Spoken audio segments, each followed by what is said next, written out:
ভারত বাংলাদেশ সীমান্ত নিয়ে উদ্বেগ প্রকাশ করলো বিএসএফ এর ডিজি। মণিপুর থেকে দক্ষিণবঙ্গের জওয়ানদের ফেরানোর সিদ্ধান্ত নেওয়া হলো। ফেরানো হচ্ছে 22 থেকে 24 কোম্পানি বিএসএফ। নদিয়া, মালদহ, মুর্শিদাবাদ সীমান্তকে পাখির চোখ করার সিদ্ধান্ত সীমান্তরক্ষী বাহিনী সূত্রের খবর। সীমান্ত লাগোয়া গ্রামগুলিতে গোয়েন্দাদের শক্তিশালী করার নির্দেশও দেওয়া হয়েছে।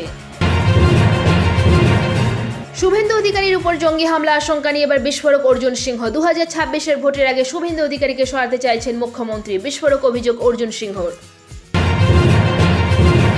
বড়দিনে আনন্দে মাতোয়ারা গোটা শহর। পার্ক স্ট্রিট পরিণত হয়েছে ওয়াক স্ট্রিটে। কলকাতা থেকে জেলা উৎসবের মুডে রাজ্যবাসী।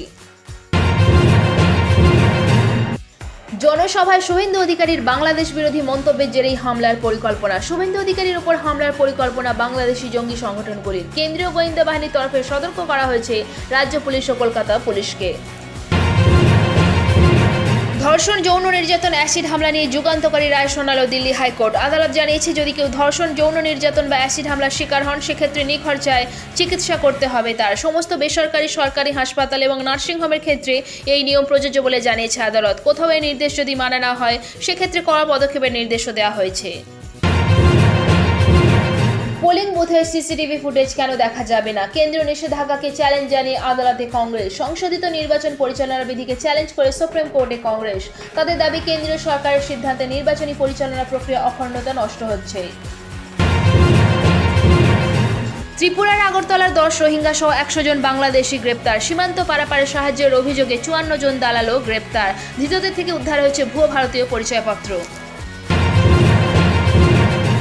হাউস স্টাফ ও আশিস পান্ডেকে সামনে রেখে আরজিকর মেডিকেলে দুর্নীতি চালিয়েছেন সন্দীপ ঘোষ। টাকার বিনিময়ে হাউস স্টাফের চাকরি দেওয়া থেকে শুরু করে অযোগ্যদের নম্বর বাড়ানো হুমকি। চার্জশিটে এরকমই বহু ঘটনার কথা তুলে ধরেছে সিবিআই।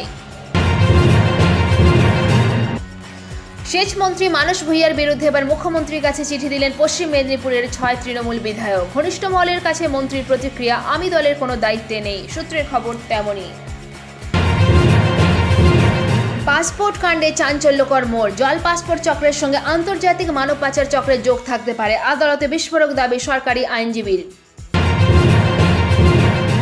দাবি পূরণ না হওয়া পর্যন্ত ধর্ণা চালাতে চেয়ে কলকাতার সিপিকে চিঠি। জয়েন্ট প্ল্যাটফর্ম অফ ডক্টরসের। খারিজ হওয়ায় ফের হাইকোর্টে যাওয়ার সিদ্ধান্ত। আজকের আবহাওয়ার পূর্বাভাস। আগামী 3 দিন রাজ্যে রাতে তাপমাত্রার বিশেষ হেরফের হওয়ার কোনো সম্ভাবনা নেই। অর্থাৎ বছরের শেষ সপ্তাহে জাঁকিয়ে শীত পড়বে না। তারপর থেকে 2 দিন ধরে তাপমাত্রা ধীরে ধীরে 2 থেকে 3 ডিগ্রি কমতে পারে। এদিকে দার্জিলিংয়ে হালকা বৃষ্টির পাশাপাশি তুষারপাতেরও সম্ভাবনা রয়েছে।